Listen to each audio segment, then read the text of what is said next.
gabuara? Për çfarë? Po sepse ju hyn pra edhe provave, është vepër e rëndë, s'është vepër e rëndë. Po, është Na korrupsion, s'është korrupsion. Na mbushin mendjen. Po, provat. Që janë dy gra që flasin njëra me tjetrën. Po pikërisht pra, janë broçkulla apo pallavra, janë gjepura apo të vërteta. Po në fund të fundit edhe kjo është e kuptueshme, sepse nga një nallban, sa do virtuoz të jetë, nuk mund të kërkosh që të rregulloj një ekran televizori. Dakor. Çekiçin ka në dorë ai.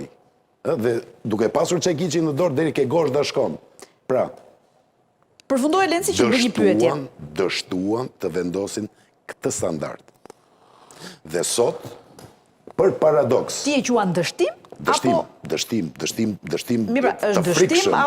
Dështim të frikshëm dhe kjo është pjesa më e dukshme e Big Brotherit ton, se na duket që gjithë fati ynë varet në emrat e 4-5 vetave. Jo, është ajo ushtria e pafundme atyre njerëzve të cilët s'kan as parti politike mbrapa, shpesh nuk kanë as buk, shpesh janë kalamaj të cilët i kapi me 2 cigare hashash në xhep, shpesh janë viktima të cilat hidhen si mish për statistik. Jens mund të bëni një mea culpa, por vendimi nuk është i padrejtë. Jo, këtë thot dhe Lenci, vendimi nuk është i padrejtë. Vendimi është i drejtë. Mjetet e gabuara? Por është me mjetet gabuara dhe në kohë të gabuar. Dhe sot dalim për paradoks në një qafë tjetër diskutimi. Prit, se dua të pyes për diçka Lenci, para se të ndalen pastaj te një moment tjetër i votimit të sotëm. Që në revanshin, edhe kjo ka interes. Që në revanshin e heshtur të shoqërisë shqiptare. Çfarë? E cila, siç duart roket, siç broër ret, njerëzit që dalin në ekrane që i qeverisin, me zipret ditën kur ata të bien.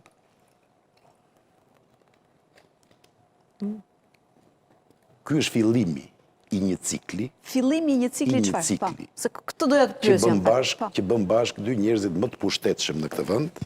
Sali Berishën dhe Edi Ramën. Pavarësisht retorikës, pavarësisht mënyrës së ndryshme. Se në fakt Berisha e ka mohuar, ka thënë s'do bëhem kur bashkë me Edi Ramën. Po bashkë nuk do të thotë që të jenë në një tryezë dhe të bëjnë gëzuar me një gotë vere. Jo 33.000 euro, dakor. Jo shumë të shtrenjtë, po me një verë, le të themi. Normalisht do të thotë jeni bashkë. Sepse, për fat të keq, në Tiranë, nuk të bën bashkë as miqësia, as dashuria, të bashkon urrejtja dhe mbi gjitha interesi. Dhe interesi këtyre dy njerëzve është kundër spakut në këtë drejtim, i cili pavarësisht problematikave që ka, pavarësisht problematikave që ka, mi që jam të kjo pjesa e deklaratave të ambasadorve, do ketë një kosto kjo për Edi Ramën, për qeverinë? Po pra, do ketë një kosto duke lexuar këto reagime që ata kanë bërë sot. Mbaron këtu, pra langojën, thanë diçka edhe kaq, apo kjo ka një kosto për integrimin, për së di. Nesër mëngjes do marrë përgjigje. Që nesër mëngjes? Se që ndodhë nesër mëngjes? Se nesër në Bruxelles ka një takim që është posaçërisht për Shqipëri, i cili është takim kuadrin e asaj që njihet si IBAR ose Interim Benchmark Assessment Report, para raporti asaj që është bërë me integrimin deri në këtë moment. Janë 27 vendet. Dhe ti mendojnë që nga aty do vi një mesazh i rëndësishëm për këtë që ka ndodhur këtu në Tiranë? Sepse sot në një artikull që është publikuar në media shumë afër, domethënë media politike, po edhe politiko, po ishte edhe një media më herët, që e kam si artikull madje, flitet për faktin se si Gjermania, se unë është shumë e shqetësuar sepse gjithë problemi është ke Gjermania, po ta shikoni edhe mesazhin e zotit Rama, ja është drejtuar Gjermanisë, se ka shmangur fare pjesën britanike. E kupton, pra gjithë problemi është tek Gjermania e korruptuar, që s'mund na jap neve leksione. Nesër është ky takimi që është në Bruxelles dhe që ka të bëjë me IBAR, është kjo certifikimi i asaj që është bërë deri tani, dhe ku marrin pjesë edhe ambasadorët e vendeve anëtare të Bashkimit Evropian.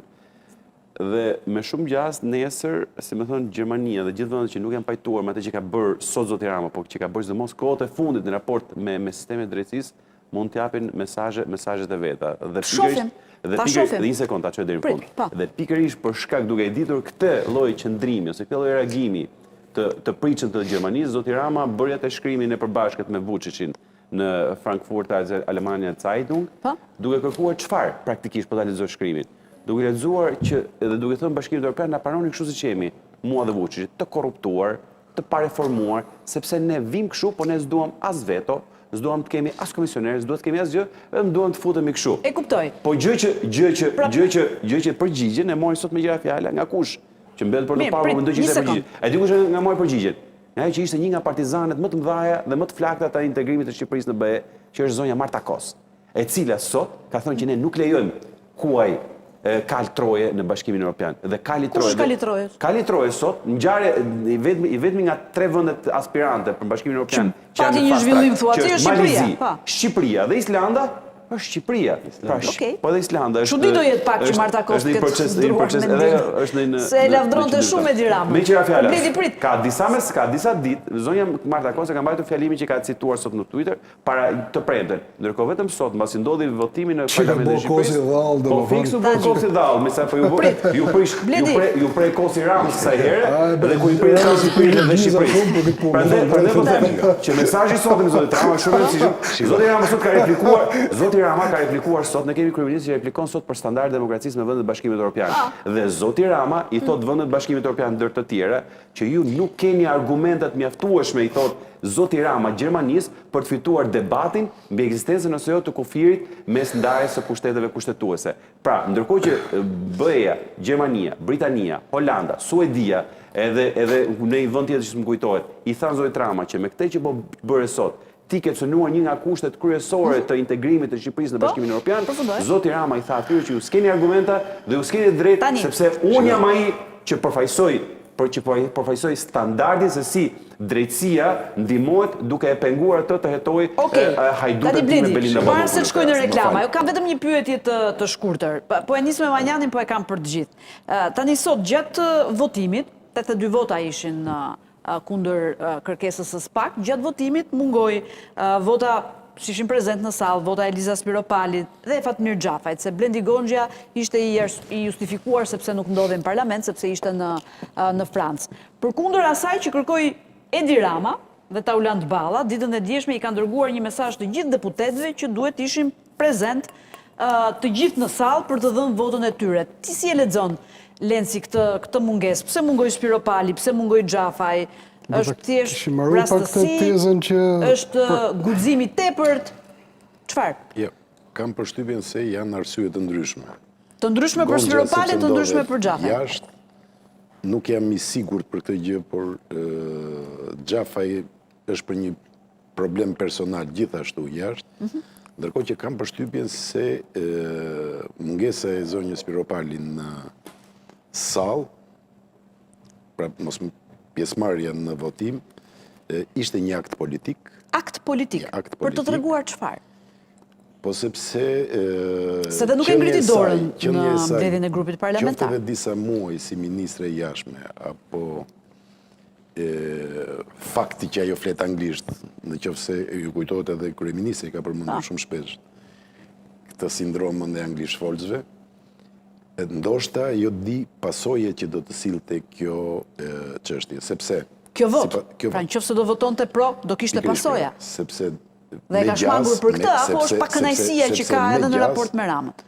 Nuk mund të përjashtohet njëra nga tjetra, por unë po flas për aktin si akt. Pa kënaqësia është mos i thuash mirëmëngjes nëse takohesh në përshkallë apo në korridor.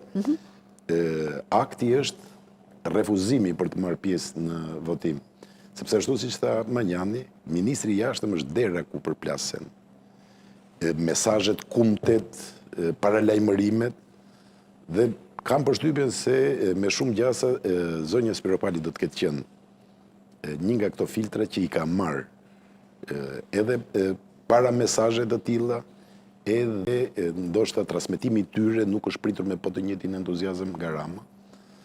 Transmetimi i tyre, i këtyre mesazheve nuk është pritur mirë nga Rama. Ndoshta po them edhe një herë, jemi sërish në sa kohë që nuk ka një shpjegim konkret nga vetë njeriu që mungoi, ne sërish jemi në një ushtrim logjik në këtë që të them, por kam përshtypjen se Spiropali në këtë rast ka bërë një zgjedhje mes qetësisë, uniformitetit, edhe pse ka shumë diversitet brenda grupit parlamentar socialist. Ajo pjesë të cilëve u di emrat, jo ata të cilët nuk i di emrat, nuk kanë emrat. të cilët fjala vjen, dhe ky nuk është thjesht supozim, nëse votimi do të ishte i fshet, Çfarë do nuk kishim? do të ishte ky rezultat. Nuk do ishte ky Nuk do rezultat. të ishte ky rezultat. Ka të tjera aty brenda, pra ti po më flet për humore të prishura brenda mazhorancës në një farë mënyre që pra rryma të ndryshme. Nuk kam Kjo folur shkon edhe sot, paralelisht me një artikull që është publikuar pak më Nuk herët. kam Ja, folur ta sot përfundoj për herë pak të parë Po? për një gjë të tillë. Partia Socialiste në këtë moment është si në teorinë e gazit, ku ka vetëm një bërtham në qendër që është Rama dhe gjithë të tjerët vinë vërdall sipas humorit të tij, nuk guxojnë ta kundërshtojnë dhe në këtë moment kanë arritur në një pikë. Të lutem mbaj mend këtë gjë. Po.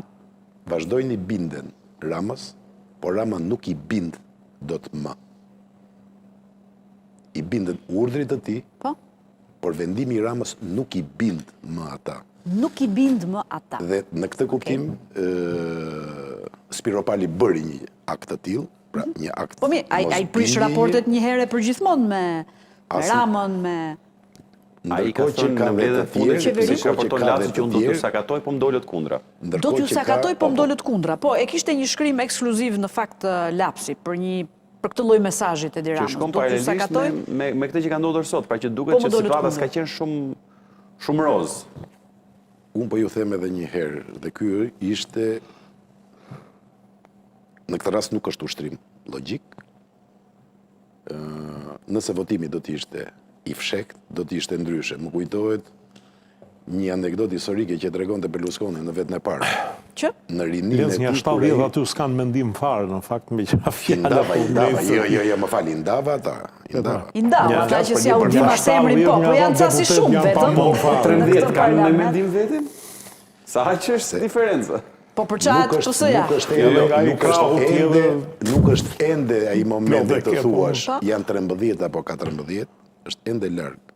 Janë 13 apo 14? Nuk është kjo ideja, Okej. nuk është Po shtruar. përpiqen të lexoj në rreshta. Jo, ta them unë drejt për drejt, çfarë në rreshta. Në rreshta, mbi rreshta si duash. Por e kisha gjithmonë ke kutia e fshet.